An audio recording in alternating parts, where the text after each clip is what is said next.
Bismillahirrahmanirrahim. Dear students, welcome to our course of Software Project Management. चौथे और आखिरी semester में हमने पिछला जितना भी हमारा सॉफ्टवेयर डेवलपमेंट, सॉफ्टवेयर इंजीनियरिंग और इससे रिलेटेड नॉलेज है, उसको हमने इसमें सॉफ्टवेयर प्रोजेक्ट मैनेजमेंट में हमने नॉरिश करके और ये सीखना है कि जो भी सॉफ्टवेयर प्रोजेक्ट्स आप बड़े बड़े बनाएंगे या किसी टीम का हिस्सा जब आप बनेंगे तो वहाँ पर सॉफ्टवेयर प्रोजेक्ट की कितनी डायमेंशंस होती हैं, सॉफ्टवेयर प्रोजेक्ट होता क्या है और इसके फेजेस कितने होते हैं, इसकी मैनेजमेंट के फेजेस कितने होते हैं और ये सारी चीज़ें इससे सॉफ्टवेयर प्रोजेक्ट मैनेजमेंट के कोर्स में हम इंशाअल्लाह कवर करेंगे। तो हम इसको शुरू करते हैं। सॉफ्टवेयर प्रोजेक्ट मैनेजमेंट क्या चीज़ है? ये बुनियादी तौर पे ना सिर्फ एक आर्ट है बल्कि ये साइंस भी है।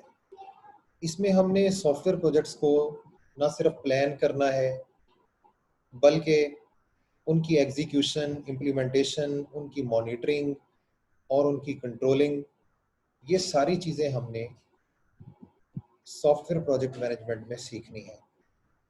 सॉफ्टवेयर प्रोजेक्ट मैनेजमेंट साइंस भी है जिसमें हम साइंटिफिक मेथड इस्तेमाल करते हैं और इससे जुड़ी हुई planning, implementation, monitoring and control और दूसरे जो फेजेस हैं उसके डिफरेंट मॉडल्स वगैरह इस्तेमाल करके हम इसको ना सिर्फ मैनेज करते हैं बल्कि इसको डॉक्यूमेंट भी किया जाता है और फिर इसकी असेसमेंट के लिए हम इसके डिफरेंट जो मॉडल्स हैं उनका डाटा जो है वो मुरतब करते हैं और फिर उनको उस डाटा को एनालाइज भी किया जाता है।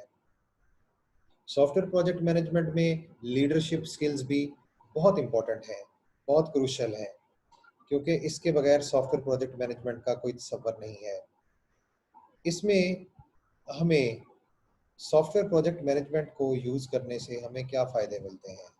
क्या इसके बगैर हमारे सॉफ्टवेयर प्रोजेक्ट्स जो होते हैं वो सक्सेसफुल नहीं होते? ये एक बड़ा पेचीदा सवाल है। क्या हम किसी सॉफ्टवेयर प्रोजेक्ट को बगैर एसपीएम के, बगैर एसपीएम से रिलेटेड जो मॉडल्स हैं उनको इस्तेमाल किए हुए क्या हम उसको सक्सेस स्टोरी बना सकते हैं? तो जो हमारे पास स्टैटिस्टिकल डाटा अवेलेबल है उसके मद्देनज़र इसका जवाब फ़िलहाल तो नो है, क्योंकि हम में से अक्सरियत वक्त गुजरने के साथ साथ तजर्बा सीखते हैं और अपनी स्किल्स को इंक्रीमेंटल तरीके से बढ़ाते चले जाते हैं। तो कोई भी इतना एक्सपीरियंस्ड और इतना स्किलफुल नहीं होता कि वो बगैर कोई टेक्निक्स और मॉडल्स को इस्तेमाल किए हुए किसी सॉफ्टवेयर प्रोजेक्ट को मुकम्मल कर पाए और फिर उसकी कॉस्ट जो है उसके अंदर रहते हुए उसको दे पाए, उसके जो टाइम लिमिट है उसी को उसके अंदर रहते हुए दे पाए या फिर उस कंपनी के जो एम्प्लॉयज़ हैं उनको मैनेज कर पाए।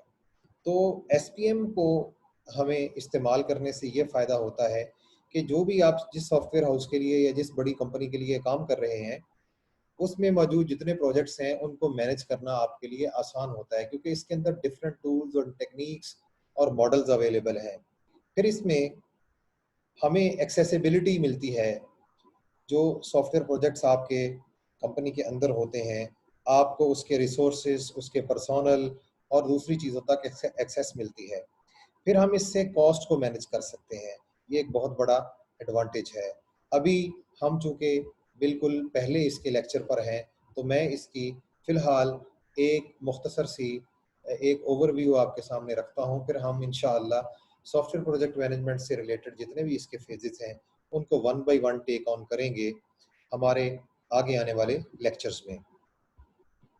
इसके बाद हमें एक और फ़ायदा भी ये मिलता है कि हमारा जो सॉफ्टवेयर प्रोजेक्ट मैनेजमेंट को इस्तेमाल करने से प्रोजेक्ट जो हमारा चल रहा होता है उसके अंदर हमें फ्लेक्सिबिलिटी भी मिलती है। क्योंकि इसके अंदर हमें डिफरेंट टूल्स और टेक्निक्स अवेलेबल हैं जिससे हम अपने जो वर्क ब्रेकडाउन स्ट्रक्चर है या हमारा जो प्रोजेक्ट चार्टर है उसको मद्देनज़र रखते हुए हम मुख्तलिफ मौक़ों पर मुख्तलिफ तरीके से हम इसके अंदर फ्लेक्सिबिलिटी या लचक को जनरेट कर सकते हैं और उसको एक्सप्लॉइट भी कर सकते हैं। इसका हमें एक और फ़ायदा ये भी होता है सॉफ्टवेयर प्रोजेक्ट मैनेजमेंट का कि इससे हमें टेक्निकल सपोर्ट और हमें ऑर्गेनाइजेशनल सपोर्ट जो है वो दस्तयाब होती है। वो हमारे समझे हमारे सामने होती है, हम उसको कभी भी इस्तेमाल कर सकते हैं, बल्कि वो हमा वक्त हमें दस्तयाब होती है। इसके अलावा प्रोजेक्ट की जो रफ्तार होती है, प्रोजेक्ट किस रफ्तार से चल रहा है, ये आपको सॉफ्टवेयर प्रोजेक्ट मैनेजमेंट की टेक्निक्स इस्तेमाल करने से ना सिर्फ आप इसको एसेस कर पाते हैं, बल्कि आप इसकी मॉनिटरिंग और कंट्रोल भी इसको कर पाते हैं। फिर इसका हमें जो आखिरी फ़ायदा होता है सरेदस्त, वो ये होता है कि हम इससे जो डिफरेंट किस्म की अपडेट्स होती हैं, वो अपने प्रोजेक्ट्स में आप इंटीग्रेट कर पाते हैं। इसके बाद सॉफ्टवेयर प्रोजेक्ट मैनेजमेंट का गोल क्या है? क्या गोल है? क्या मकसद है? ये असल में मुख्तलफ जो डिसिप्लिन से लोग एक सॉफ्टवेयर प्रोजेक्ट के साथ इकट्ठे हुए होते हैं, उनको ये मौका फ़राहम करता है कि वो किसी भी सॉफ्टवेयर प्रोजेक्ट को मुकम्मल करने तक एक बहुत ही कामयाब किस्म की कोलैबोरेशन और कॉर्पोरेशन और एक्टिविटीज़ को एफिशिएंटली मुकम्मल करते हुए उस प्रोजेक्ट को सक्सेस स्टोरी बना सकें। यानी इससे ना सिर्फ कंपनी को फ़ायदा होता है, बल्कि उसके साथ-साथ उसके वर्कर्स जो उस सॉफ्टवेयर प्रोजेक्ट के अंदर काम कर रहे होते हैं, उनको भी फ़ायदा होता है। वो उनकी एफिशिएंसी बढ़ती है और वो ना सिर्फ सॉफ्टवेयर प्रोजेक्ट को मुकम्मल कर पाते हैं, बल्कि वो इसके अंदर डिफरेंट चीज़ें भी वो लर्न करते हैं क्योंकि वो क्लोज़ कोलैबोरेशन में मुख्तलिफ लोगों के साथ काम कर रहे होते हैं। सॉफ्टवेयर प्रोजेक्ट मैनेजमेंट बहुत इंपॉर्टेंट चीज़ है। सॉफ्टवेयर प्रोजेक्ट मैनेजमेंट में डिफरेंट किस्म की प्रोडक्ट डेवलपमेंट टेक्निक्स और मैनेजमेंट स्किल्स, ये इन दोनों चीज़ों का मजमुआ है। इसमें ना सिर्फ प्रोडक्ट को डेवलप करने की टेक्निक्स हमें आनी चाहिए, बल्कि हमें मैनेजमेंट की स्किल्स भी आनी चाहिए। ये दोनों चीज़ें मिलती हैं तो फिर सॉफ्टवेयर प्रोजेक्ट मैनेजमेंट बनता है। इन दोनों चीज़ों में से कुछ भी मिस हो तो वो सॉफ्टवेयर प्रोजेक्ट मैनेजमेंट नहीं होती। अगर आपके पास प्रोडक्ट डेवलपमेंट टेक्निक्स नहीं है, आप उनसे वाकिफ़ नहीं हैं, तो सॉफ्टवेयर प्रोजेक्ट मैनेजमेंट आप नहीं कर सकते। इसी तरह से अगर आप मैनेजमेंट स्किल्स आपको नहीं आती, आप उससे नाबलद हैं, तो फिर भी सॉफ्टवेयर प्रोजेक्ट मैनेजमेंट आप नहीं कर पाएँगे। अब हम आते हैं इसके पहले हिस्से की तरफ कि जो प्रोडक्ट डेवलपमेंट है, इसके अंदर क्या-क्या चीज़ें हैं। इसके अंदर सबसे पहले परफॉर्मेंस को असेस करना है कि हम जो हमारा काम चल रहा है, उसकी परफॉर्मेंस कैसी है, इसकी असेसमेंट है।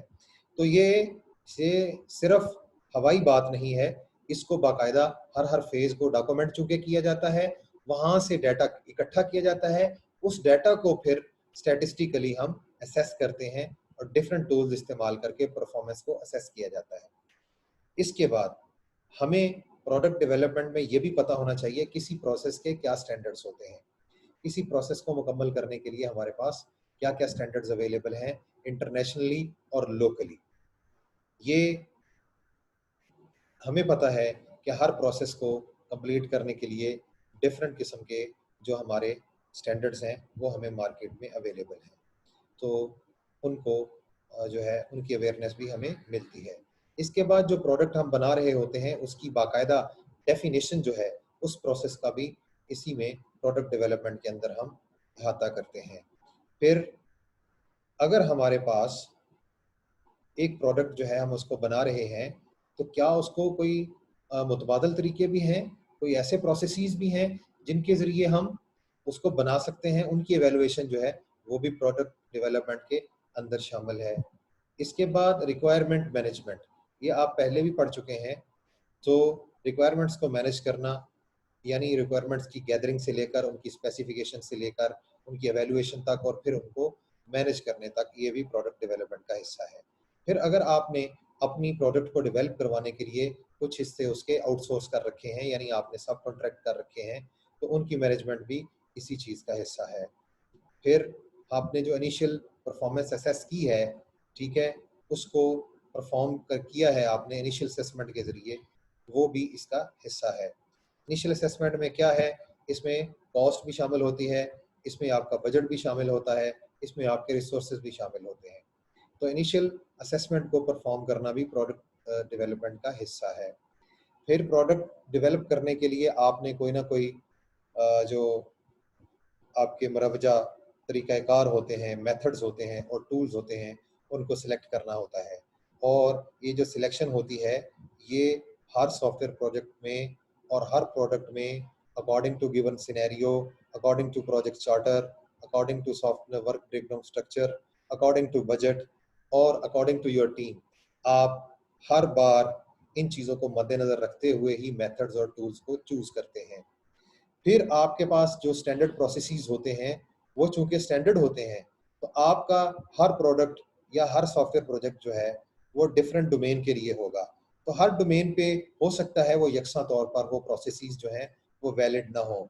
तो फिर इसके लिए आपको क्या करना पड़ता है कि हर प्रोसेस को आपको टेलर करना पड़ता है। उसमें कॉस्मेटिक से लेकर मेजर चेंजेस भी आपको करनी पड़ती हैं। ये भी प्रोडक्ट डेवलपमेंट का हिस्सा है। फिर प्रोडक्ट की क्वालिटी को ट्रैक करना, क्वालिटी ट्रैकिंग, ये भी हमारी प्रोडक्ट डेवलपमेंट का हिस्सा है। प्रोडक्ट की क्वालिटी जो है, इसके लिए हमें डिफरेंट मॉडल्स वगैरह या डिफरेंट जो हमारे मैच्योरिटी मॉडल्स हैं या ऑर्गेनाइजेशनल मैच्योरिटी मॉडल्स हैं, उनको हम चूँकि फॉलो कर रहे होते हैं, लिहाजा हमारे पास पहले से मौजूद वहाँ पर जो स्टैंडर्ड्स होते हैं, उनको हमने मीट करना होता है। तो साथ-साथ उसकी डॉक्यूमेंटेशन होती रहती है और ये ट्रैक किया जाता है कि क्या हम जो प्रोडक्ट बना रहे हैं, वो उस डिफाइंड क्वालिटी को मीट कर रही है या नहीं कर रही। इसके अलावा हम डेवलपमेंट की जितनी एक्टिविटीज़ होते हैं, उनको भी हम अंडरस्टैंड करते हैं प्रोडक्ट डेवलपमेंट में। अब हम आगे बढ़ते हैं और देखते हैं कि हमारी जो मैनेजमेंट स्किल्स हैं, उनमें क्या-क्या चीज़ें शामिल हैं। चूँकि software project management, management skills और प्रोडक्ट डेवलपमेंट स्किल्स 2 चीज़ों का मजमूआ था, तो प्रोडक्ट डेवलपमेंट स्किल्स का हमने अभी अहाता किया। अब हम मैनेजमेंट स्किल्स की बात करते हैं। मैनेजमेंट स्किल्स 2 चीज़ों पर मुश्तमिल है। इसमें प्रोजेक्ट को मैनेज करना और लोगों को मैनेज करना, यानी प्रोजेक्ट मैनेजमेंट स्किल्स और पीपल मैनेजमेंट स्किल्स। ये बहुत इम्पोर्टेंट हैं और ये कई डेकेड से इस पर बहस छिड़ी आ रही है और इस पर बड़ा काम हो रहा है और डिफरेंट मॉडल्स बन रहे हैं, जिससे मुख्तलिफ तबकात के जो लोग हैं या जो सॉफ्टवेयर डेवलप करने वाली ऑर्गेनाइजेशंस हैं, उन्होंने ना सिर्फ बेनिफिट किया है, बल्कि उनको अपने यहाँ इम्प्लीमेंट भी कर रखा है। तो प्रोजेक्ट मैनेजमेंट स्किल्स को सबसे पहले हम देखते हैं, फिर हम पीपल मैनेजमेंट स्किल्स पर भी आएंगे।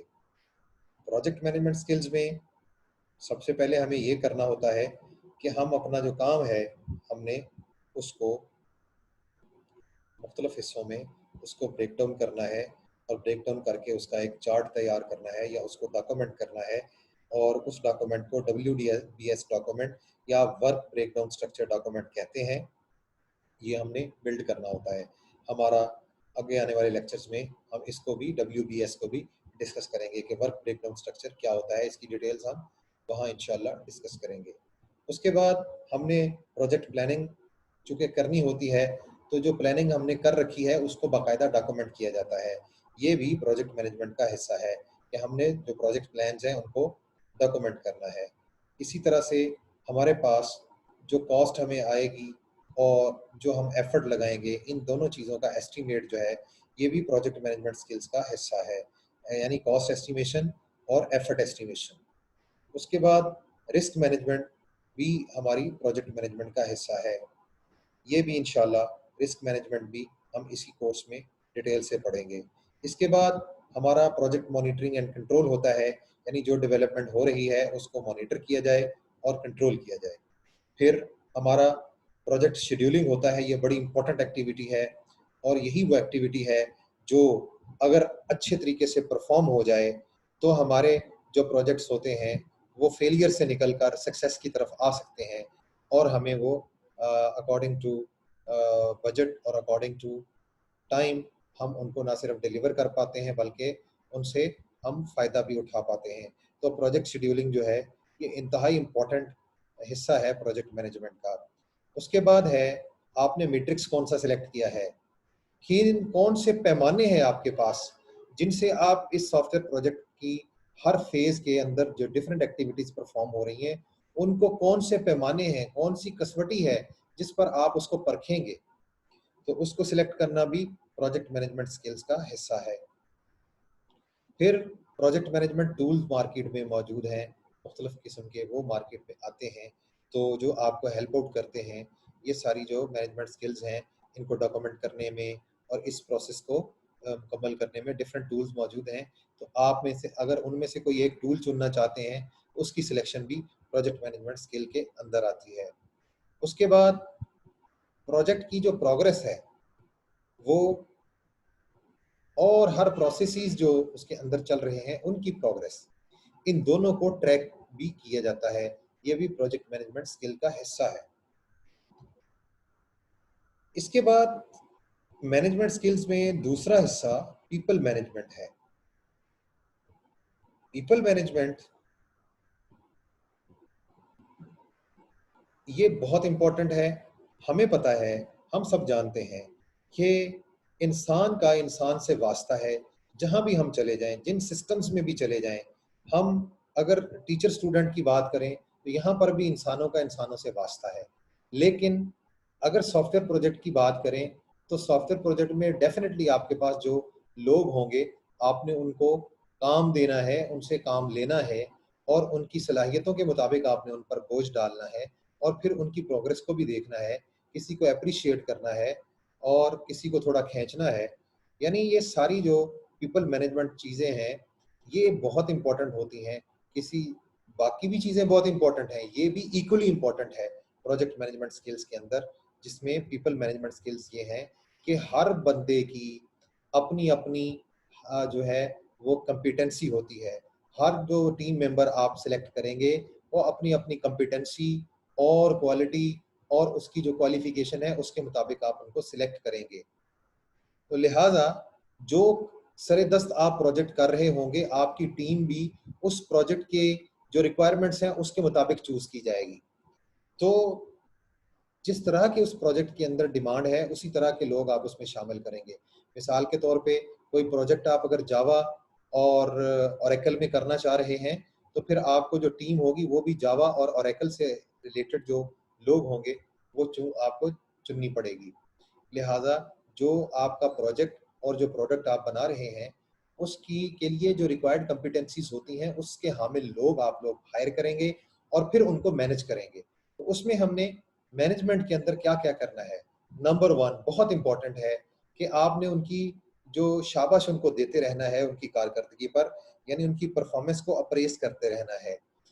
इससे हमें क्या फ़ायदा मिलता है, ये एक कुदरती चीज़ है और ये नफ्सियाती भी है कि आप अगर किसी काम के करने वाले को शाबाशी देते रहेंगे और उसकी परफॉर्मेंस जो अच्छी होगी उस पे उसका ड्यू क्रेडिट उसको देंगे तो उसकी सलाहियतों में ना सिर्फ निखार पैदा होगा बल्कि वो अपने काम से मुतमिन होगा। और जो मुतमिन अपने काम से मुतमिन वर्कर होता है और अपने बॉस से मुतमिन वर्कर होता है उसको पता होता है कि मैं बिलो द लिमिट काम नहीं करना, मैंने अबव द लिमिट जाके काम करना है, तो वो अपनी बिसात से बढ़ के भी बाज दफा आपके प्रोजेक्ट में आपकी प्रोडक्ट की मेकिंग में वो अपना हिस्सा डाल सकता है। लिहाजा लोगों की परफॉर्मेंस पर आपने उनको अप्रेस करना है।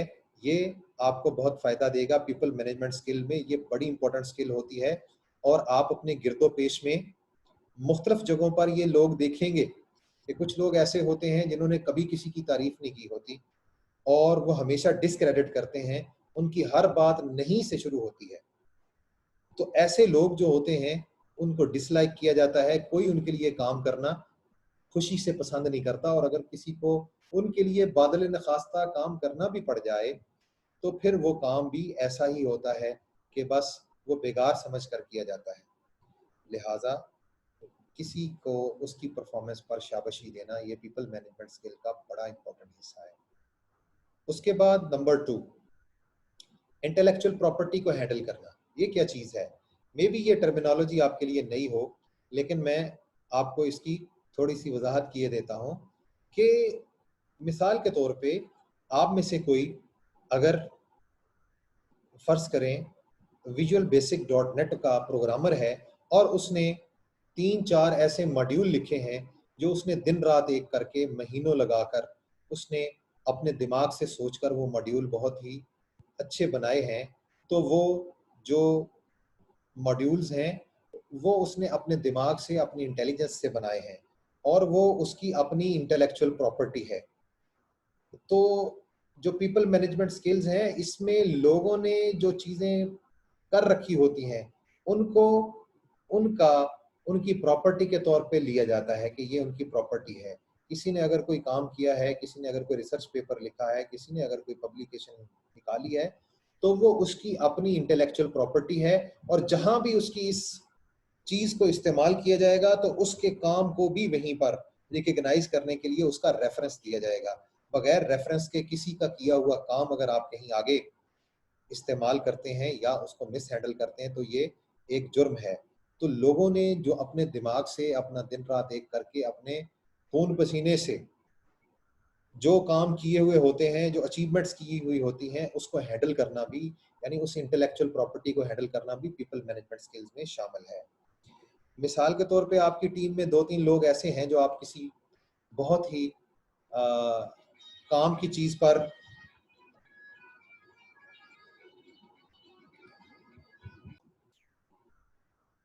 सॉरी फॉर इंटरप्शन, हम रिज्यूम करते हैं अपनी बात को।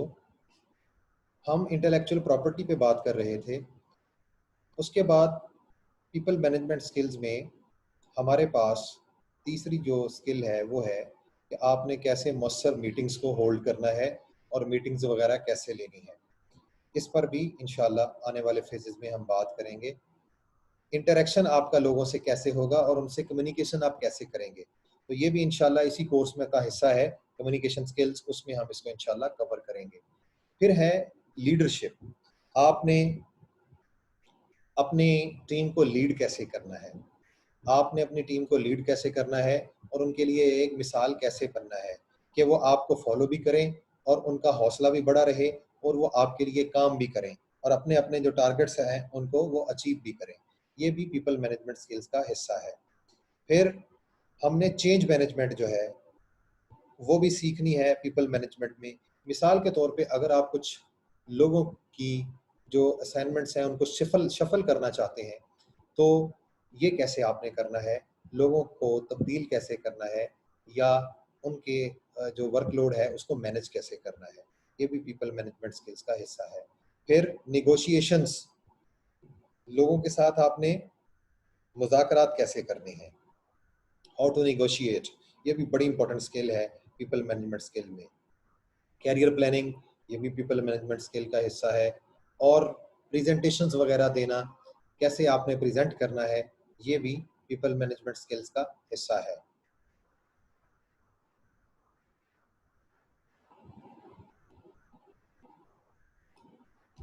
उसके बाद टीम्स को हायर करना, टीम को हायर करना, रिक्रूटमेंट करना बहुत इंपॉर्टेंट, बहुत क्रूशल हिस्सा है हमारे पीपल मैनेजमेंट का, कि आपने अपने प्रोजेक्ट में, अपने सॉफ्टवेयर प्रोजेक्ट में जिस तरह के लोग आपको चाहिए, जिस स्किल सेट के लोग चाहिए, उनको रिक्रूट कैसे करना है और फिर उनमें से टीम आपने सेलेक्ट कैसे करनी है। टीम सेलेक्ट करने के बाद उनको टीम को बिल्ड कैसे करना है, ये तीनों चीज़ें आपस में जुड़ी हुई होती हैं।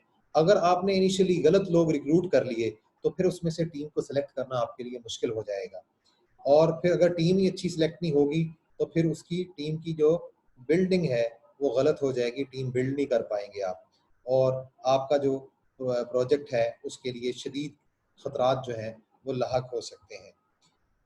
अगर हमने इस चीज़ को समझना हो कि हमें कौन से लोग चाहिए, तो इसके लिए हमें नीचे दी गई जो डायग्राम है इसको देख के हम समझ सकते हैं कि एक तरफ इसमें प्रोडक्ट है, एक तरफ इसमें प्रोजेक्ट है और एक तरफ टेक्नोलॉजी है और सेंटर में पीपल है। तो आपने ना सिर्फ प्रोडक्ट को मद्देनजर रखना है, बल्कि आपने प्रोजेक्ट और उसकी नज़ाकतों को, उसके शेड्यूल को, उसकी लागत को, सबको मद्देनजर रखते हुए और फिर जो टेक्नोलॉजी उसमें इस्तेमाल होगी उसको मद्देनजर रखते हुए, तीनों चीजों को मद्देनजर रखते हुए लोगों को हायर करना है। यानी प्रोडक्ट आप क्या बना रहे हैं, आपका प्रोजेक्ट जो है उसके क्या कंस्ट्रेंट्स हैं और टेक्नोलॉजी आप कौन सी यूज कर रहे हैं। इन तीनों चीजों को मद्देनजर रखते हुए आपने लोगों को हायर करना है। आगे बढ़ते हैं। ये हमारे आज के सेशन की आखिरी स्लाइड है जिसमें हम प्रोजेक्ट की 4 जो डायमेंशंस हैं इसकी बात करते हैं, people, process, product and technology. तो हम सबसे पहले हम बात करते हैं पीपल की। डेफिनेटली किसी भी प्रोजेक्ट को करने के लिए, किसी भी प्रोडक्ट को बनाने के लिए हमें लोग चाहिए। तो ये एक लाजमी हिस्सा है हमारी इस डायमेंशन का। इसके बगैर हमारा जो सॉफ्टवेयर प्रोजेक्ट है वो उसकी कोई शक्ल ही नहीं है, वो उसकी शक्ल ख़राब हो सकती है अगर लोग नहीं होंगे। लोग हैं, लोगों का मतलब है कि हमने उनका मैनेजमेंट स्ट्रक्चर बनाना है। डेफिनेटली आपका एक प्रोजेक्ट जो होगा या सॉफ्टवेयर प्रोजेक्ट जो होगा उसके अंदर एक मैनेजरियल स्ट्रक्चर होगा बाकायदा। कुछ लोग जो होंगे वो टीम लीड पे होंगे, कुछ लोग जो होंगे वो समझे ऑफिसर्स होंगे, कुछ लोग जो होंगे उनके अंडर काम करेंगे। तो एक बाकायदा हायरार्किकल स्ट्रक्चर होगा, एक ऑर्गेनाइजेशनल चार्ट होगा जो आप इन लोगों को लेकर बनाएंगे उस प्रोजेक्ट के लिए और उसका एक मैनेजमेंट स्ट्रक्चर खड़ा करेंगे। इसके बाद टेक्नोलॉजी की हम बात करें तो टेक्नोलॉजी से मुराद ये है कि वो तरीक़ाकार, वो प्रोसेसेस, वो स्टैंडर्ड्स, वो तरीके जो आपने इस प्रोडक्ट को डेवलप करने के लिए और इस प्रोजेक्ट को बनाने के लिए आपने इख्तियार करने हैं। या आपकी अगर प्रोजेक्ट चार्टर में या शुरू में आपने जो प्रोजेक्ट डॉक्यूमेंट साइन किया है, अगर उसमें कोई कंपल्सरी टेक्नोलॉजी मेंशन है, उसमें अगर एक्सप्लिसिटली ये मेंशन किया गया है कि आपने फ़लाँ टेक्नोलॉजी इस्तेमाल करनी है और उसके मेथड्स वगैरह, तो ये एक और डायमेंशन है, ये एक और रुख है हमारे सॉफ्टवेयर प्रोजेक्ट का। इसके बाद प्रोसेसेस है, वो टूल्स, वो हथियार जिससे हम किसी भी प्रोडक्ट को डेवलप करते हैं, वो प्रोसेसेस हैं जिससे हम किसी भी प्रोडक्ट को डेवलप करते हैं। ये भी एक बड़ी इंपॉर्टेंट डायमेंशन है जिससे हम एक सॉफ्टवेयर प्रोजेक्ट को मुकम्मल कर पाते हैं। और जो सेंट्रल इसकी डायमेंशन में फिगर है वो है प्रोडक्ट की, जिसके लिए सब लोग मिलकर एफर्ट कर रहे होते हैं। लोग, टेक्नोलॉजी और प्रोसेसेस, ये तीनों एक कोलैबोरेशन से, यानी लोग टेक्नोलॉजी को अडॉप्ट करके प्रोसेसेस को परफॉर्म करते हैं, उन प्रोसेसेस को मुकम्मल करते हैं, तब जाके प्रोडक्ट की कोई शक्ल निकलती है। वो मुख्तलिफ टूल्स और मेथड्स को इस्तेमाल करते हुए बिजनेस एनवायरनमेंट बनाते हैं और एक मैनेजमेंट स्ट्रक्चर के अंदर रहकर ही वो अपनी जो है वो प्रोजेक्ट को कंप्लीट कर पाते हैं। फिर जाके ये चारों डायमेंशंस मुकम्मल होती हैं और हमारा जो सॉफ्टवेयर प्रोजेक्ट है उसकी कोई खतो खाल वाज़ेह होते हैं। तो मैं उम्मीद करता हूँ कि हमारा आज का ये जो सेशन है ये यूज़फुल रहा होगा और इंशाल्लाह हम यहीं से आगे नेक्स्ट जो सेशन है उसमें कंटिन्यू करेंगे। तब तक के लिए थैंक यू एंड अल्लाह हाफ़िज़।